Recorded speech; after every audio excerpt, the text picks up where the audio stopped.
Hello and welcome. In this video, we're going to take a look at the HP Omen Max 16 for 2025. Please go and check out all of the other content on my channel here. I've covered lots of footage on this particular game and on this laptop, excuse me. And what you're seeing right now is me playing the Oblivion remaster. This is the Elder Scrolls 4, a game I loved and put a lot of hours into back in the day here. So now that this has gotten a nice visual fidelity update, it's really nice to see. It's looking nice and sharp with updated graphics for 2025, and some of the systems have also been improved as well. So nice to see that also. The short story here, if I was to summarize this laptop, is to say, hey, put it in any of the modes that you like, with the exception of Unleashed, and just have a great time for gaming. The RTX 5080 has enough chops. It has a great screen, a very nice keyboard. These pudding keycaps are great for RGB lovers, and overall, it's a fantastic package and offering.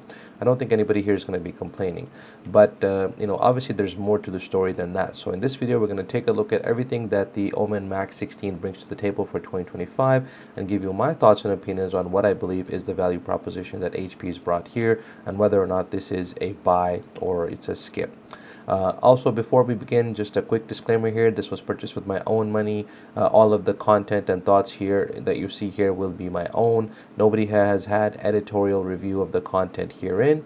And always check the description below. I try to put affiliate links there. So if you like my content, if you like the product and you wish to purchase it, please use the description, the links in the description below, as the affiliate links really help out the channel and allow us to continue to bring you more content like this in the future.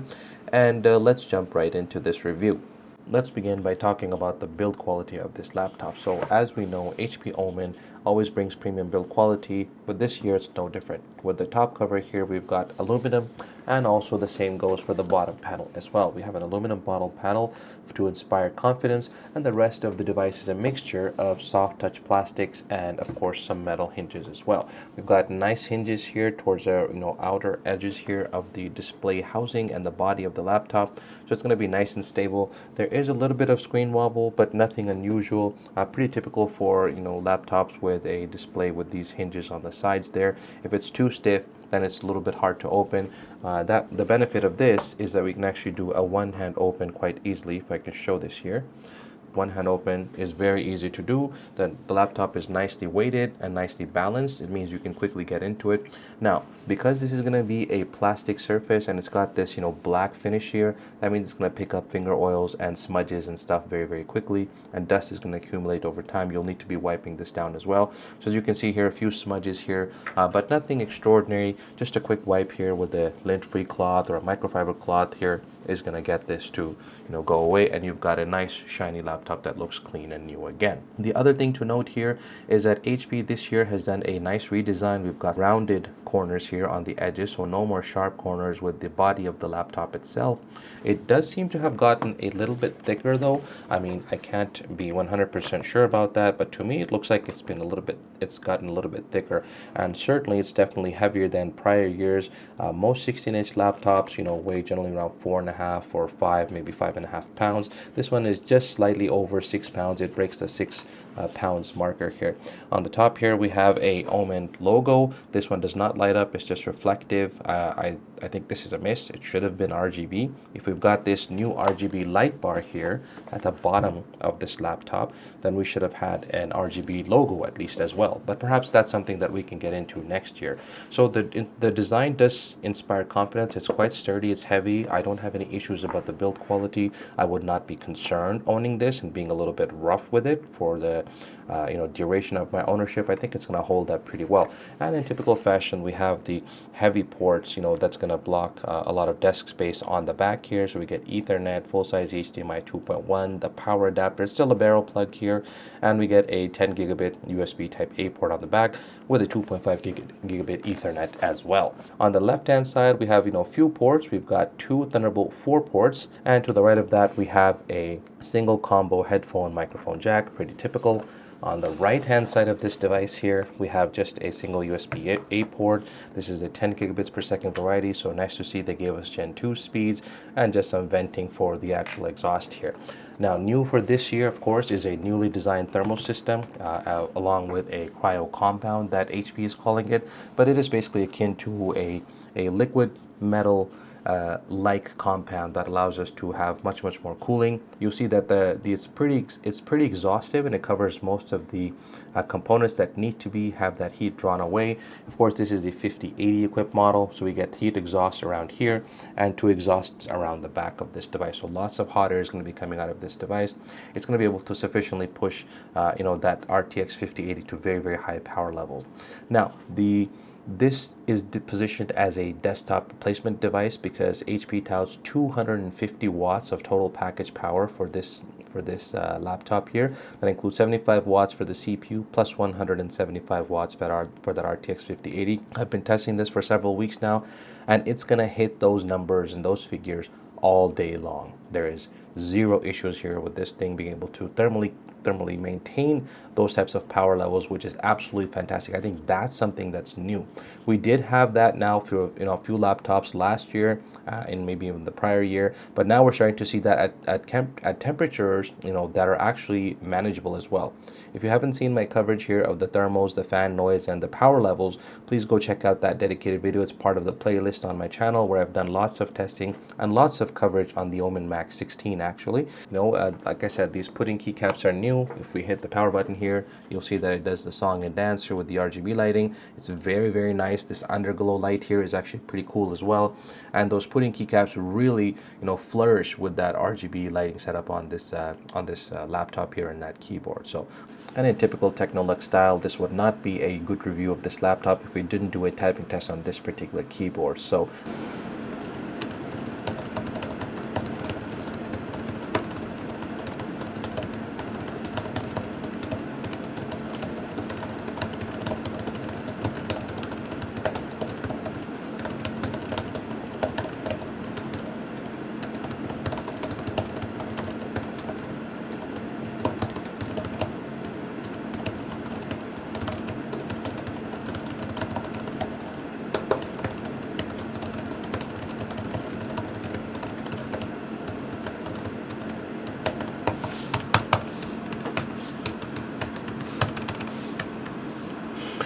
okay, so overall impressions with the keyboard, it is really easy to get up to speed. They actually feel pretty good. They're not mushy at all. They're crisp. They do have some really good feedback here when you're doing the typing. And I think you're going to get up to speed on this keyboard actually pretty quickly. Now, this isn't a complaint particularly about the Omen, but this is a complaint about most laptop keyboards that I have, particularly gaming-oriented laptops. I would prefer a centered QWERTY layout, and that seems to be the situation here as well because these numpads get squished in. The key width of these is a little bit smaller than these, so I would prefer that all gaming manufacturers, particularly in 16-inch and smaller form factors, remove the numpad because the intent of this laptop is gaming, and we should get QWERTY centered keyboards, which means you get this slightly off-centered trackpad to also be centered as well, and it's just a much more ergonomic and I believe a much more self-intuitive, self-learning process for getting used to these laptops. But in any case, overall laptop is very good. Typing impressions are great. Keyboard, well done HP. I think this is an improvement, though I have to say I did love on the prior Omens and the Victa series the TKL keyboards. That was fantastic. I think if you're going to have a keyboard with some extra key clusters here, give us the TKL key cluster because that is the best possible combination. Thank you. And one thing that's pretty cool with the HP laptop here is that if you've got HyperX peripherals, you can do dongle-free pairing with this laptop here. It's got that dongle built in for you, so you can do up to 3 devices connection without a dongle and pretty much instant pairing with HyperX. Since HyperX is now owned by HP, this is a very nice and convenient feature for those of you who have invested in the ecosystem. I always get asked this question: how is the display? How is the actual backlight bleed here? Well, to that, we're going to give you a test here. So we'll power on this laptop. I just have my monitor on to the right hand side here, which I'm using for specs and for kind of a script notes. So as we boot up the display here, you'll take a look that overall there is very uniform and even backlight. There is no backlight bleed whatsoever. I think we're pretty much past the days, with the exception of the very budget oriented laptops, you're going to have issues with backlight bleed, or you're going to be complaining about that. There is perhaps slightly hot spot up in that corner there what I just pointed to, but I don't think anybody's really going to look at it and say, this is a very bad backlight bleed situation. I've had laptops where there's been, tons of light bleeding off of the right hand bottom corner, off the left and right hand sides, because the original panels were edge lit, not even proper backlight like we have with mini LED displays and zones. So in any case, I think the backlight display here is fantastic. Nothing really to complain about.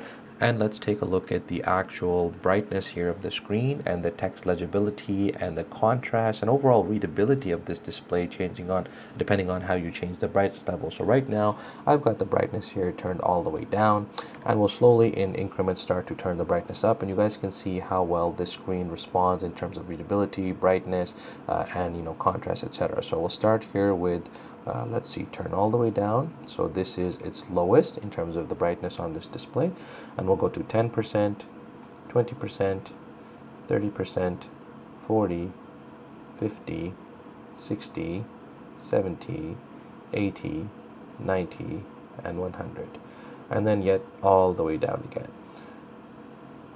So my response about this screen, or my experience with this screen, has been that it is very, very legible. Like, this has got to be one of the best IPS screens I've ever seen, and I truly mean that. I've tested a lot of laptops, I've looked at a lot of different displays, and I'm kind of surprised by this particular display, because even down to 30 or even 20% brightness level, the text remains crisp, sharp, legible, high contrast, very easy to read. I absolutely love this display. When I looked at it, I said, wait a minute, what is this display? Is it mini LED? The contrast and everything is so good. And if we look at the display's response time here using the UFO test, we can see here that this is a very smooth display, 240 Hertz. You're not going to really start to notice any motion jitter or any motion issues. The alien here is crisp and clear. I am not sure if this is a fast IPS panel. HP just states IPS, so very, very good panel overall. Excellent performance. And as promised, I've got this thing opened up for you guys, so we'll talk about how to get into the actual Omen Max 16 here. So there's 2 screws up front, and there's 4 screws on the back here, 1, 2, and 3, and there's a screw here in the center here that's actually captive. This screw here is captive, and it's actually pretty neat because once you loosen this screw, it kind of pulls the body apart, or the back panel apart, from the actual laptop, so you can actually get in there with a pry tool and start to pry it open. Be careful with that. Do not over loosen the screw. You might end up stripping the threads there.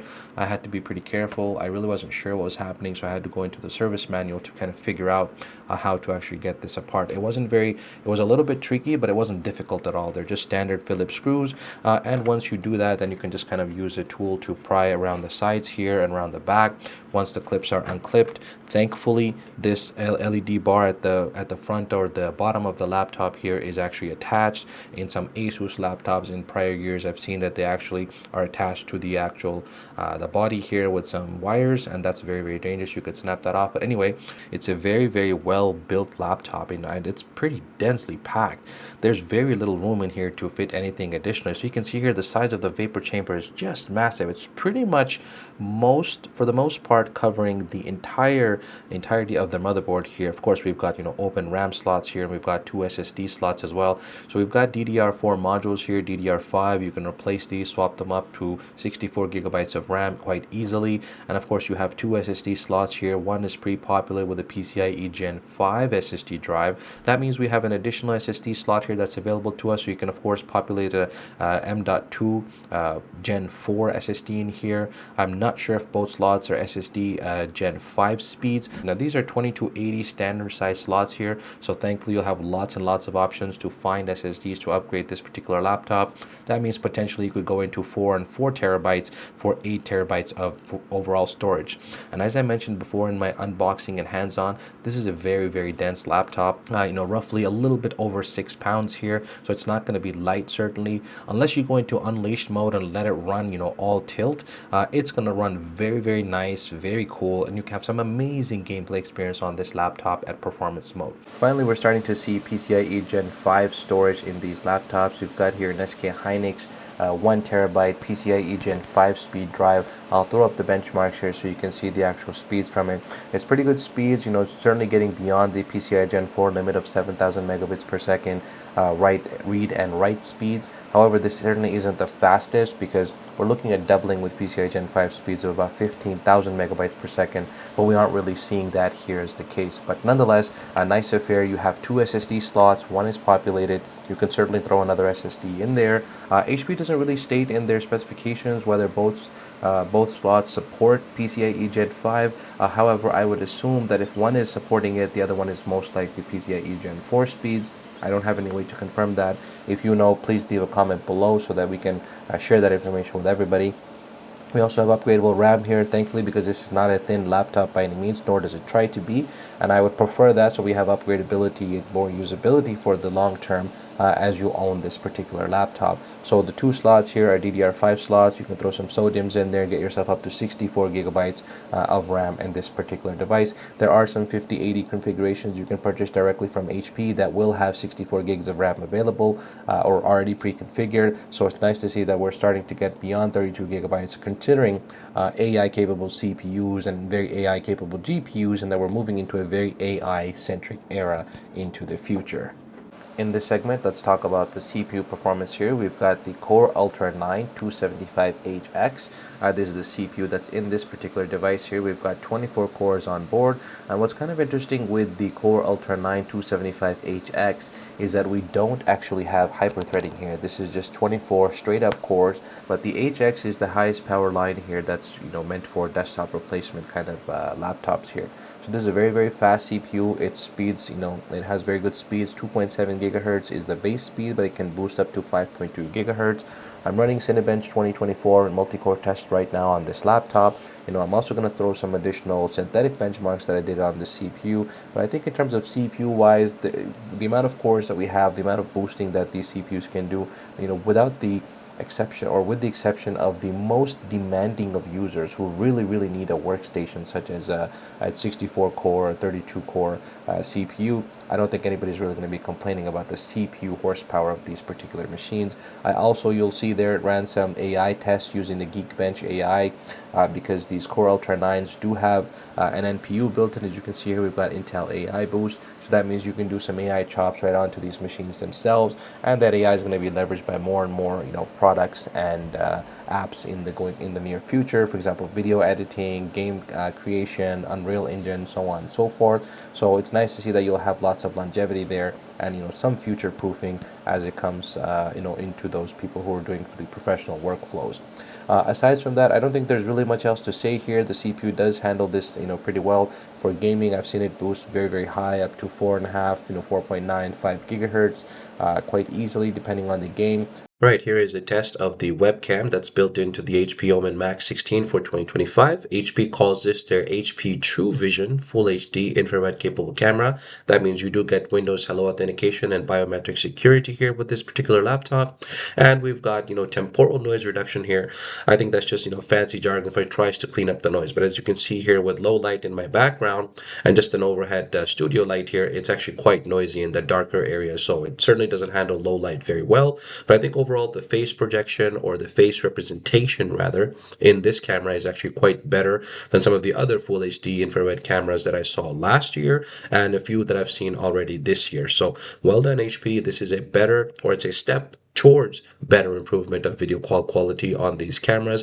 We'd love to see these bumped up to 5 megapixels as we've seen already on some of the Qualcomm and Snapdragon equipped laptops that we saw come out late last year. I don't know why that tech cannot make it into a Windows PC, but come on guys, please. HP, Dell, Lenovo, all of you, we need better webcams in 2025 in our PC. So please provide us those. And we also have here, thanks to the Intel Lunar Lake CPU, we have some AI chops. That means we can do stuff like digital array microphones in this, and then Intel applies some noise cancellation, some other AI effects to clean up the overall audio. So if you have a noisy environment, AC hum, fridge is going on, whatever is happening in the background, a lot of the ambient noise should be removed. Now, one word of caution here, even though this isn't full HD IR capable camera, it is full HD at 30 FPS only. Some of the other cameras that I've seen are full HD at 60 FPS, or I've also seen some webcams at 2K at 60 FPS. So I don't know why 30 FPS jump up to 60 FPS is such a difficult task here for webcams.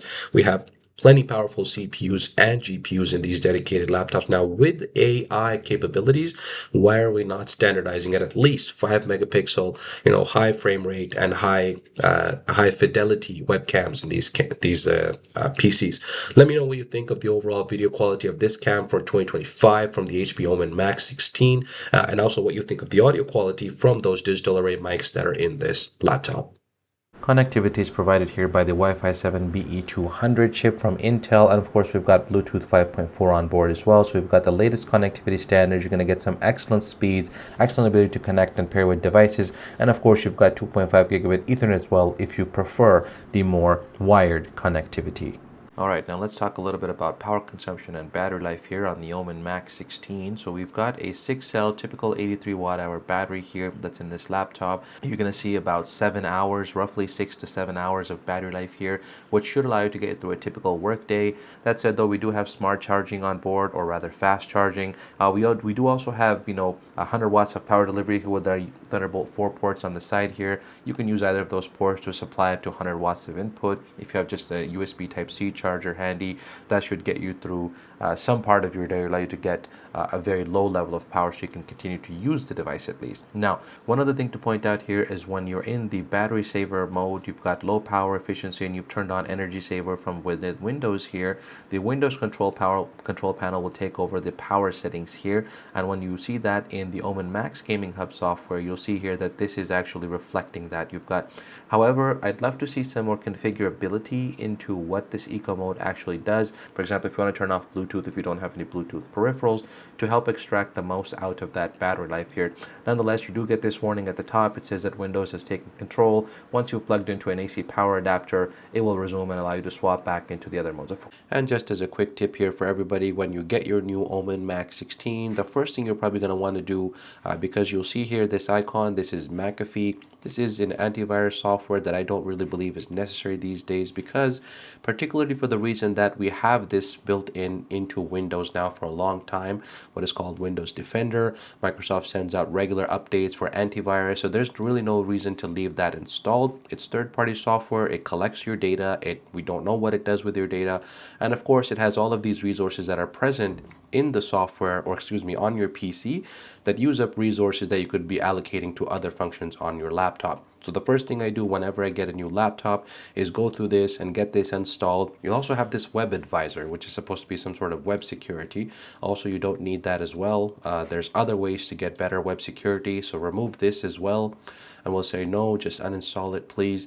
We don't want to have anything McAfee related on our PCs, and you'll find that after doing this initially, your Windows updates will run faster, your software installs will run faster. You also have some level of other, device security, browser control, and so on. We'll perhaps talk about that in a future dedicated video. So just a quick tip to getting your Omen 16 Max maxed out for performance. Okay, here we go. Let's conclude this laptop review. So the Omen Max 16 for 2025 brings with it so much potential and so many good features. It really deserves a look. If you're in the market for a new 5000 series laptop, or you're just looking for purchasing a gaming laptop or a powerful laptop that can pretty much do it all, you should shortlist the RTX 5080 model and the HP Omen Max 16 for your on your agenda.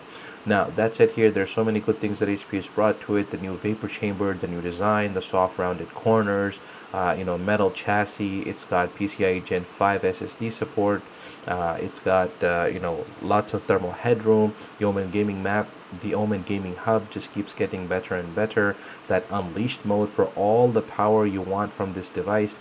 Of course, you don't have to play in that mode, as I've demonstrated in my performance video. But if you so choose to do that, you have plenty of power on board here. I'm playing right now in the performance mode, and you can see here that I'm getting very, very good, gameplay performance overall. So there's lots of ways to enjoy gaming on this PC. Of course, for video editing, content creation, with the CPU and GPU combined total package power of 250 watts, you've got lots and lots of power on board for pretty much anything that you would want to do.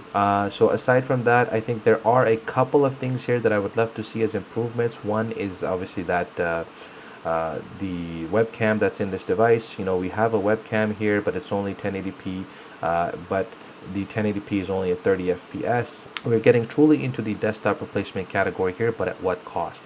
and I think that cost comes in the form of weight.